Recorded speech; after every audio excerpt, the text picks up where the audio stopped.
Hey, this is Doug Hamp. We're going to take a look at what the church fathers thought about the Sabbath. Now, we're not going to look at all of them. There's, of course, a lot of church fathers. There's a lot of voices as well, but we're going to primarily look at the church fathers that were before the Council of Nicaea or shortly thereafter and see what they actually thought. Because there's this idea that when, you know, Paul came around, then the Sabbath was kind of already sliding out, and maybe he observed it, but that was because he was trying to be a Jew and trying to be all things to all people. But that's really not the case. The case is that, well, God created the Sabbath on the seventh day, and then people were supposed to keep it as it was a gift to humanity.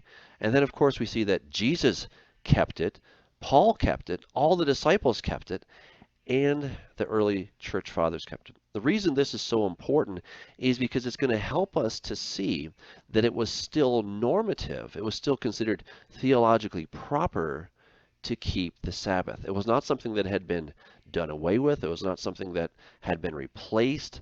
They had not gone to Sunday. I mean, some people were going that direction, but that was not the up and coming theology that people were arguing for. So let's take a look and see what they actually had to say. Now we're going to start with a guy named Polycrates. He's the bishop of Ephesus. Now he's not talking about the seventh day here. He's talking about this thing called Passover or Pesach.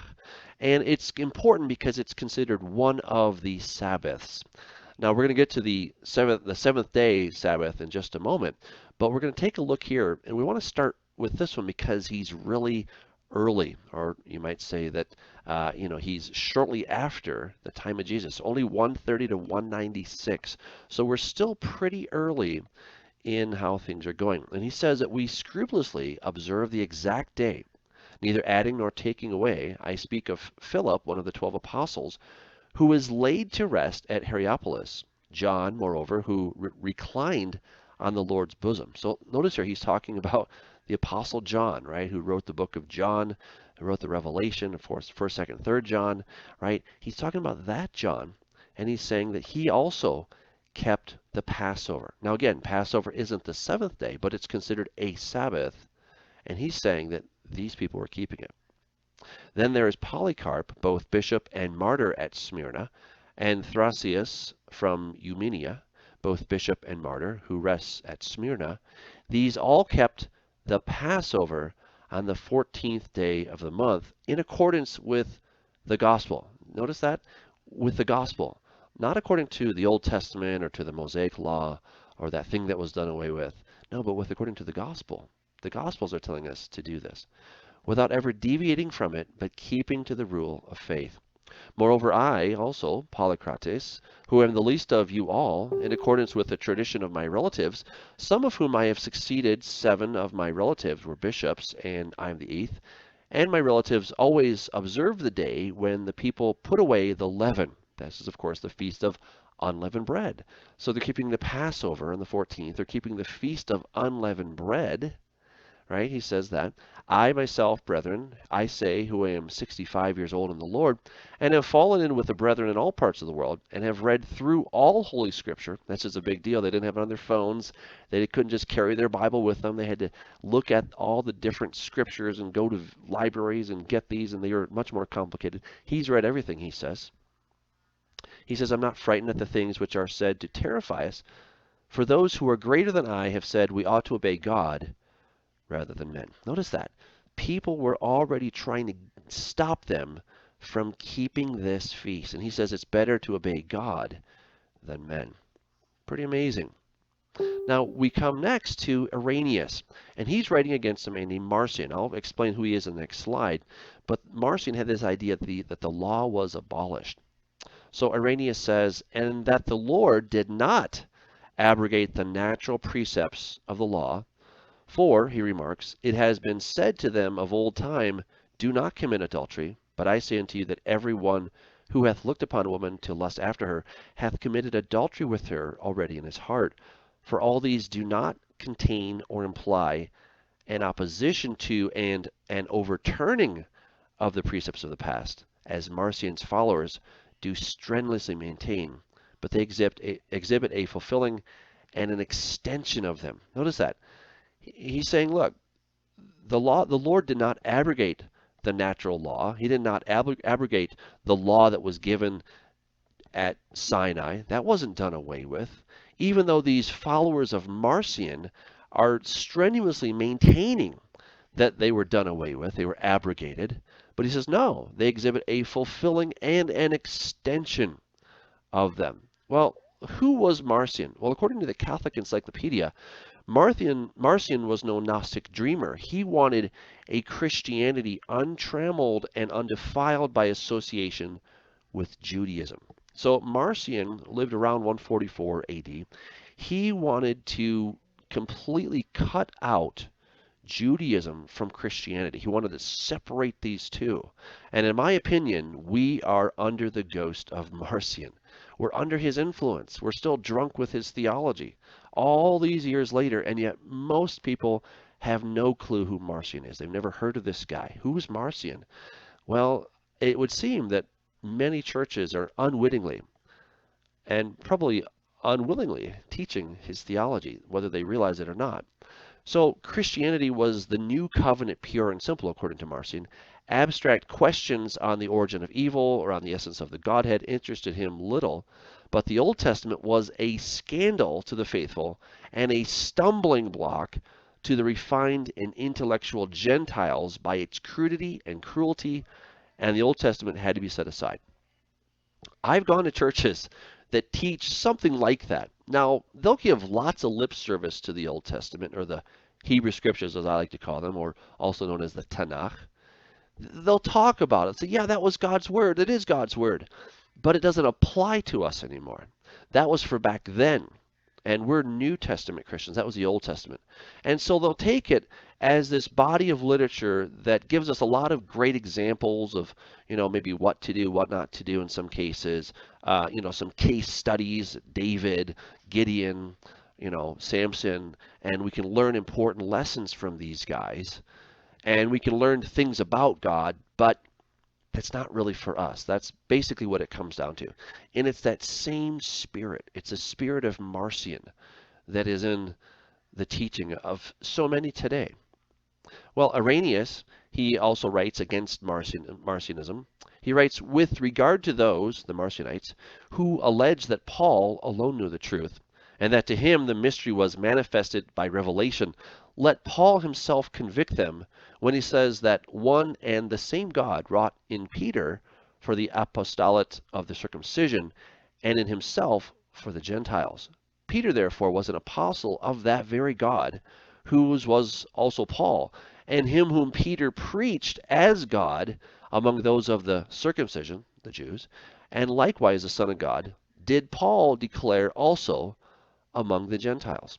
So he's saying that Paul and Peter were both teaching the same gospel, and that, Paul, who the Marcionites are saying only Paul has the truth. Now, do people say that today? Well, yes and no. They won't say that Paul's the only guy, but then again, they will say Paul's the only guy, because they will say, look, the Old Testament is not for me because I'm a Gentile. I'm not a Jew. That's not for me. And then they'll say the Gospels are not for me either because those are for the Jews. In fact, I was just having a conversation with some people online, and I said, the words of Jesus, are they for us or they were just for the Jews? And the person replied, well, they're just for the Jews. Now, I was specifically asking about Matthew 5:17 through 19, where Jesus said, whoever breaks the least of these commandments and teaches men to do so will be considered least in the kingdom of heaven. But whoever keeps and teaches men to do so will be considered the greatest, or be considered great. But they said, well, that was for the Jews. All right, now these are Christians I was speaking to. They love the Lord. They think Jesus is awesome, right? But the things that Jesus was teaching, the things that he was teaching are not for us. That's kind of the bottom line when it comes to a lot of people. I met a man several months ago at a university, and he was giving me a whole treatise about how Paul really is the guy for us. He's the teacher for us. And if Paul said it, well, that's good enough for me. Right? Now, listen, I love Paul. I think Paul was awesome, and I believe everything that Paul said. But Paul is not the master. Paul is a servant. Jesus is the master. So there's Jesus, and then there's Paul. So what Paul says has to agree with what Jesus said and not the other way around. Jesus' words don't have to try to conform with what Paul said. Paul's words must necessarily conform to what Jesus said. And there's no other way to do it. And of course, Jesus' words must conform to what the Father, or maybe even Jesus himself, laid out for us in the Tanakh, in the Hebrew Scriptures or the Old Testament. It all has to agree. There's no conflict. There's nothing that, well, that was just for those people. That's not for us. It doesn't work that way. So Irenaeus is taking this on because this heresy started early, and he's saying that these Marcionites are absolutely wrong. Here's Tertullian against Marcion. Marcion acquired his very perverse opinions not from a master, but his master from his opinion. He displayed a hatred against the Jews' most solemn day, that's of course Sabbath. He was only professedly following the Creator as being his Christ in this very hatred of the Sabbath. Now, the hatred of the Sabbath, wow, that really rings true for today. So many people hate the Sabbath. Now, let me make it clear. I think it's possible to worship God on any day of the week. You can worship God on Sunday. You can study the Bible on Sunday. You can sing songs and hold hands and have a campfire on Sunday. You can do that on Monday, Tuesday, Wednesday, Thursday, Friday. You can do that any day of the week. That's fine. And I think God is absolutely okay with that. But what we shouldn't do is take the very thing that God told us to do, the thing that he created, the seventh day, the Sabbath, as a gift. Really, it's a bonus day. Think about it. God was done in 6 days, right? He could have just said, okay, I'm done 6 days. Tomorrow is the beginning of the new week. All right, so 6 days and then the new week, right? With no day off. But you know what? God was so nice. He was so gracious. He was so awesome. He said, you know what? 6 days you work, and then I've created a whole special day just to take the day off. Isn't that awesome? And that day was never changed. And it's so unfortunate that so many people who love Jesus have a hatred for the Sabbath. Now again, I think they're Christians. I think they love Jesus because I know I was in that same boat and I really did love the Lord. And so I don't question people's salvation. I'm not questioning their love for Jesus. But I'm questioning this doctrine that people hold that the Sabbath is gone, that it's been done away with, because it hasn't. And here, an early church father is saying that these Marcionites have a hatred for the Sabbath because it's Jewish. And those kind of go hand in hand. People hate the Jews, and they also hate Sabbath, and they hate Sabbath and hate the Jews. Why? God made both of those. He made the Sabbath at the very beginning. The Sabbath is not a Jewish thing, by the way. It's a God thing. It's not a Jewish thing. Now, most Jews have faithfully kept it, and we're grateful for that. But it's not a Jewish thing. It goes way back, all the way to the very beginning, day 7 to be exact. God created it on day 7 for me and for you. Here's Jerome speaking to Augustine. He says, I say these things not that I may, like Maccaneus and Marcion, destroy the law, which I know on the testimony of the apostle to be both holy and spiritual. Now, which apostle is he talking about? He's talking about Paul. In Romans chapter 7, Paul says, therefore the law is holy, and the commandment holy, and just, and good. So Jerome, speaking to Augustine, he says he doesn't want to be like Marcion, who destroys the law, but he's saying on the testimony of Paul the apostle that the commandments are holy and spiritual. So there, you can see right there, he is endorsing the law. He's endorsing these things, and he's speaking out against Marcion. Then we have Clement of Alexandria, 3rd century. The second word intimated that men ought not to take and confer the august power of God and transfer his title to things created in vain, which human artificers have made. And the fourth word is that which intimates that the world was created by God and that he gave us the 7th day as a rest on account of the trouble that there is in life. For God is incapable of weariness and suffering and want, but we who bear flesh need rest. The 7th day, therefore, is proclaimed a rest. Okay, so The words that he's talking about are the 10 words, the 10 commandments, as it were. And what does he say? He gave us a seventh day as a rest because of all the troubles in life. God doesn't get tired. He doesn't need it for himself. He didn't create it for God. He created it for us. And that's what Jesus said, that Sabbath was created for man and not man for Sabbath.